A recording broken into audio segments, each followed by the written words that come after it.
Halo semua, kami dari kelompok Bahasa Indonesia kelas 12 IPA 2 yang beranggotakan Agatha Priscilla, Dionysius Michael, Hiskia Maratur, Jessica Ursula, Livian Cesa, dan Syahrul Angelo.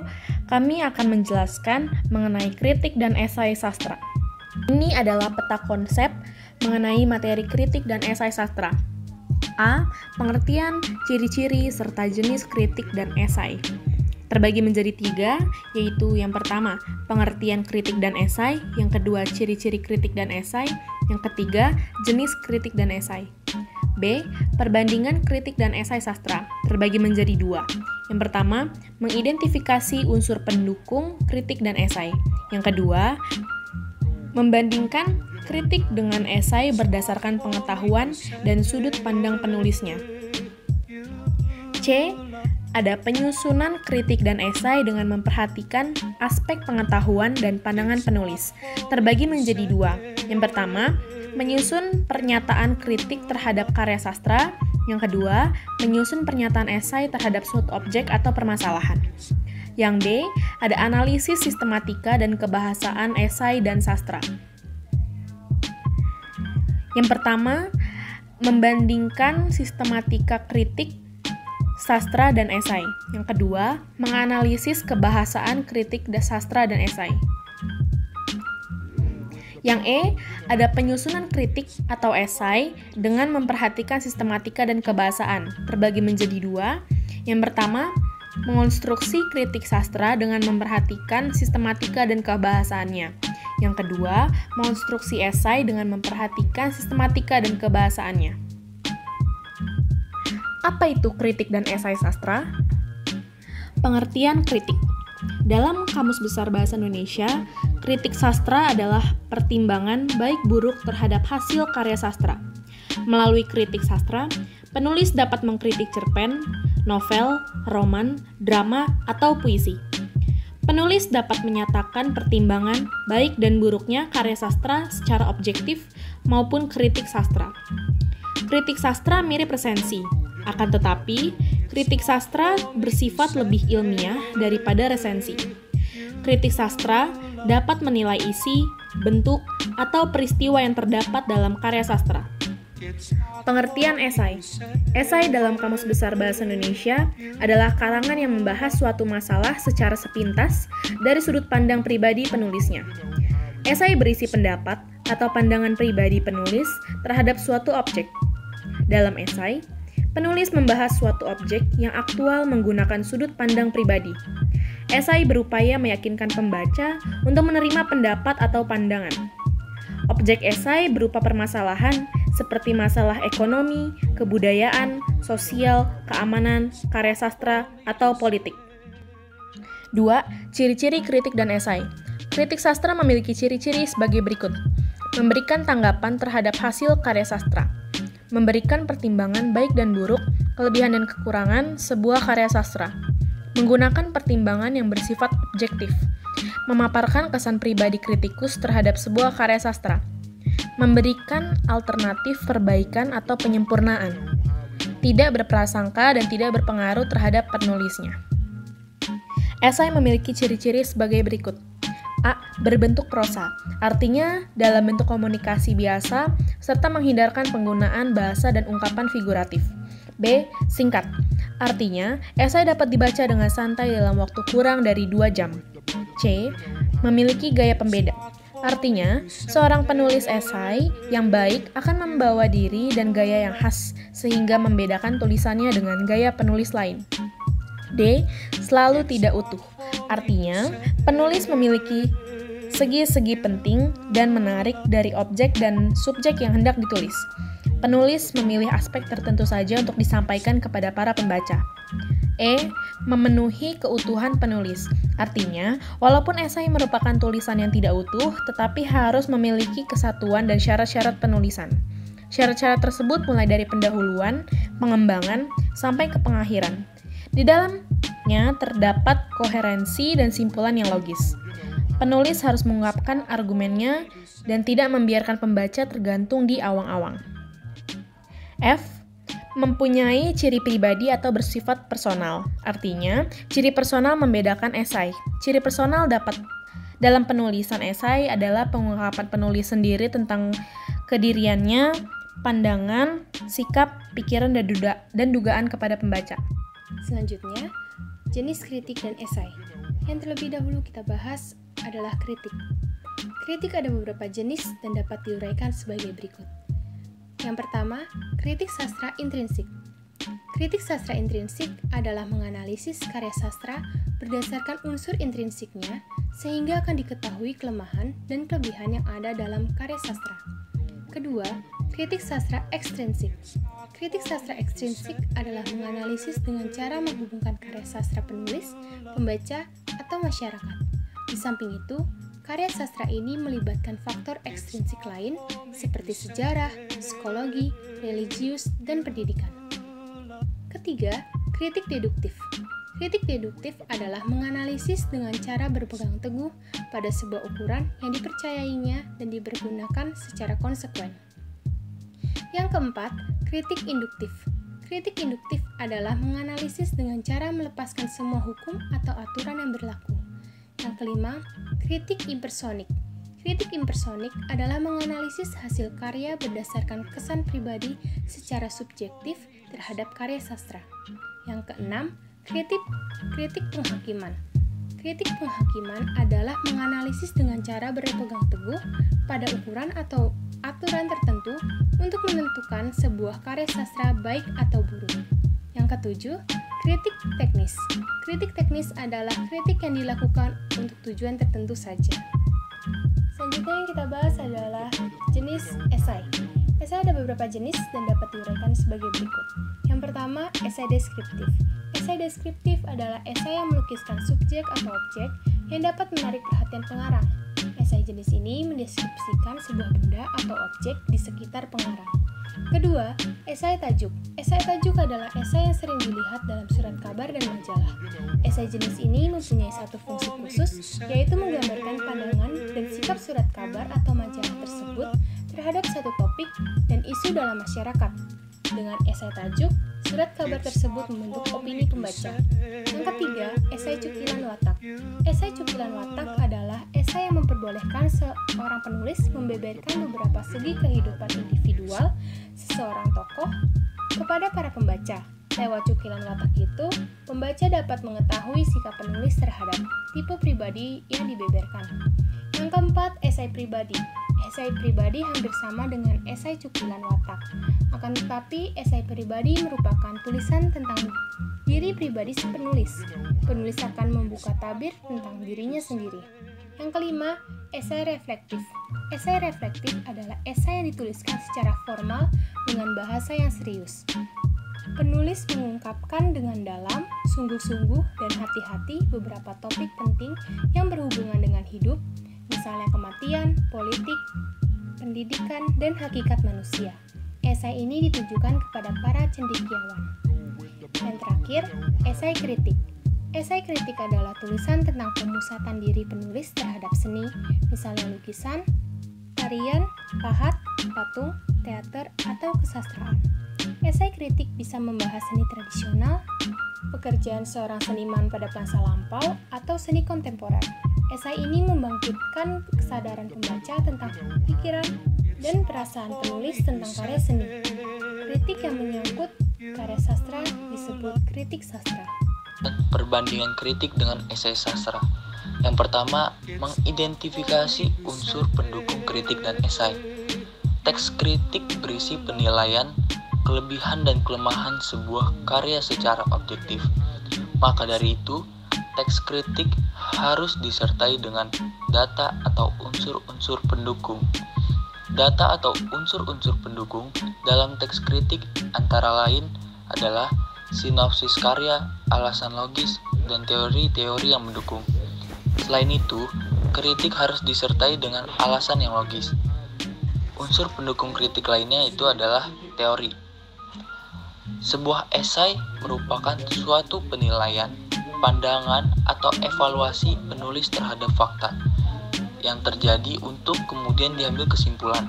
Jadi, unsur pendukung yang wajib dalam sebuah esai yaitu fakta atau kejadian nyata yang dikritik. Oke, yang kedua, Membandingkan kritik dengan esai berdasarkan pengetahuan dan sudut pandang penulisnya. Berdasarkan pengetahuan yang dikaji di dalamnya, perbandingan kritik dan esai sebagai berikut. Yang kritik, yang pertama, objek kajian berupa karya seperti seni musik, tari, film, lukis, puisi, drama, novel, dan cerpen. Yang kedua, terdapat deskripsi karya. Misalnya, karya berwujud buku, deskripsi dapat berupa sinopsis. Yang ketiga, data yang disajikan bersifat objektif. Sedangkan yang esai, yang pertama, objek kajian dapat berupa karya dan fenomena. Yang kedua, tidak ada deskripsi, ringkasan, atau sinopsis karya. Yang ketiga, tidak selalu membutuhkan data. Itu berdasarkan pengetahuan yang dikaji di dalamnya. Yang kedua, sekarang ada berdasarkan pandangan penulisnya. Nah, perbandingan kritik dan esai sebagai berikut. Yang kritik, pertama, penilaian terhadap karya dilakukan secara objektif disertai data dan alasan yang logis. Yang kedua, ada penilaian sering menggunakan kajian teori yang sudah mapan atau yang sudah siap. Yang ketiga adalah pembahasan terhadap karya secara utuh dan menyeluruh. Sedangkan esai, yang pertama, kajian dilakukan secara subjektif, yaitu berdasarkan opini penulis. Yang kedua, jarang mencantumkan kajian teori, atau mungkin tidak pernah. Yang ketiga, objek atau fenomena yang dikaji tidak dibahas menyeluruh, tetapi hanya pada aspek yang menarik menurut penulisnya. C. Penyusunan kritik dan esai dengan memperhatikan aspek pengetahuan dan pandangan penulis. 1. Menyusun pernyataan kritik terhadap karya sastra. Berikut tahapan identifikasi unsur pendukung kritik dan esai. A. Tahapan deskripsi. Dalam tahap pertama ini, kita perlu memaparkan data apa adanya. Selain itu, kita perlu mendaftar latar fiktif, ruang dan waktu, atau latar sosial dan tokoh-tokohnya, dan mendeskripsikan alur setiap bab dan setiap episode. Dengan begitu, pembaca mengerti detail karya sastra yang kita bahas. B. Tahap penafsiran. Tahap penafsiran karya sastra merupakan penjelasan atau penerangan karya sastra. Dalam tahap ini, kita perlu menafsirkan karya sastra. Artinya, kita perlu menangkap makna karya sastra tidak hanya menurut apa adanya, tetapi menerangkan juga apa yang tersirat dengan mengemukakan pendapat sendiri. Pendapat tersebut perlu mendukung kelogisan. C. Tahap analisis. Tahap analisis merupakan tahap kritik yang sudah menguraikan data. Pada tahap ini, kita sudah mencari makna dan membandingkan dengan karya sastra lain, dengan sejarah, atau dengan peristiwa yang ada di masyarakat. D. Tahap evaluasi. Evaluasi merupakan tahap akhir suatu kritik sastra. Dalam suatu evaluasi, kita dapat melakukan evaluasi melalui pujian, seperti berbobot, baik, buruk, menarik, dan unik. Sebaliknya, kita juga dapat memberikan tanggapan bahwa karya tersebut jelek dan tidak bermutu. Jadi, kritik sastra mencapai kesempurnaan setelah diadakan evaluasi atau penilaian. 2. Menyusun pernyataan esai terhadap suatu objek atau permasalahan. Esai merupakan karya tulis yang berbeda dengan kritik. Langkah-langkah menyusun paragraf dalam menulis esai adalah sebagai berikut. A. Menentukan judul esai. B. Menentukan topik permasalahan yang akan dibicarakan dalam tulisan. C. Menentukan tujuan penulisan esai. D. Menentukan jenis esai yang akan ditulis. E. Membuat kerangka paragraf. F. Membuat paragraf pembuka. G. Membuat paragraf pengembang. H. Membuat paragraf penutup. Setelah menyusun kerangka paragraf, kita akan menyusun paragraf pembuka, isi, dan penutup. Dalam menyusun paragraf pembuka, kita perlu memahami topik dan gagasan utama dari paragraf tersebut. Ketika menyusun paragraf pembuka, usahakan menggunakan penalaan deduktif atau induktif. Penalaran deduktif sendiri berarti pokok pikiran di awal paragraf, sedangkan paragraf induktif merupakan kesimpulan atau gagasan pokok berada di akhir paragraf. Dalam penulisan paragraf isi, perlu ditegaskan isi paragraf sebagai pesan yang akan disampaikan kepada penulis. Kemudian yang terakhir, kita perlu membuat paragraf penutup. Paragraf penutup merupakan simpulan esai yang telah disusun. Bagian D, analisis sistematika dan kebahasaan kritik esai dan sastra. Yang nomor 1, membandingkan sistematika kritik sastra dan esai. Pada teks kritik, struktur teks pernyataan pendapat berupa hasil penilaian terhadap sebuah karya. Argumen yang disajikan dalam teks kritik berupa data objektif dalam karya, beserta alasan yang logis. Sementara itu, penegasan ulang dalam teks kritik berupa ringkasan atau pengulangan kembali tesis dalam kalimat yang berbeda. Pada teks esai, struktur teks berupa pendahuluan, isi, dan simpulan. Paragraf pendahuluan memiliki tujuan mengenalkan topik esai, memberikan latar belakang topik, dan juga membangkitkan minat pembaca. Bagian isi teks esai berupa paragraf pengembang yang disebut juga tubuh esai. Tubuh esai menjelaskan atau menguraikan pernyataan tesis yang disampaikan pada paragraf pendahuluan. Bagian simpulan merupakan bagian yang diperoleh dengan menulis ringkasan mengenai aspek-aspek penting yang dijelaskan dalam bagian isi. Bagian ini juga disertai dengan komentar penulis tentang pokok masalah yang dikemukakan. Nomor 2, menganalisis kebahasaan dan kritik sastra esai. Berikut adalah kaidah kebahasaan teks kritik dan esai. A. Menggunakan pernyataan yang persuasif. B. Menggunakan pernyataan atau ungkapan yang bersifat menilai atau mengomentari. C. Menggunakan istilah teknis yang berkaitan dengan topik yang dibahasnya. D. Menggunakan kata kerja mental bersifat argumentatif dan bertujuan untuk mengemukakan pendapat. Sekarang saya akan menjelaskan penyusunan kritik atau esai dengan memperhatikan sistematika dan kebahasaan. Yang pertama dari sistematika. Ada pendahuluan, tubuh, dan kesimpulan. Dari pendahuluan itu berisi latar belakang informasi yang mengidentifikasi subjek bahasa dan pengantar tentang subjek yang akan dinilai oleh si penulis tersebut. Tubuh berisi menyajikan seluruh informasi tentang subjek.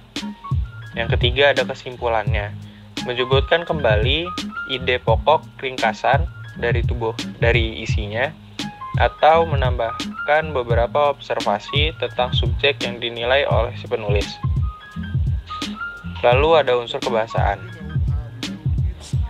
Yang pertama ada penanda kalimat opini. Biasanya diawali dengan menurut saya, sekitar, kira-kira, alangkah baiknya atau bagusnya, akan, jika, seandainya, pasti, dan lainnya. Lalu ada kalimat efektif. Kalimat efektif ini kalimat yang dibuat mengikuti kaidah kebahasaan EYD. Syarat kalimat efektif itu ada 8. Yang pertama, kalimat tidak ambigu. Yang kedua, kesejajaran bentuk. Yang ketiga, kalimat yang logis. Yang keempat, unity, kohesi, dan koherensi. Yang kelima, memperhatikan EYD. Yang keenam, tepat struktur fungsinya. Yang ketujuh, sistematis. Yang kedelapan, hemat kata. Yang terakhir dari kebahasaan ada kalimat baku. Kalimat ini kalimat yang aturan penulisannya tepat. Sekian materi mengenai kritik dan esai dari kelompok kami. Kami mohon maaf apabila ada kesalahan kata atau pengucapan. Sekian, terima kasih.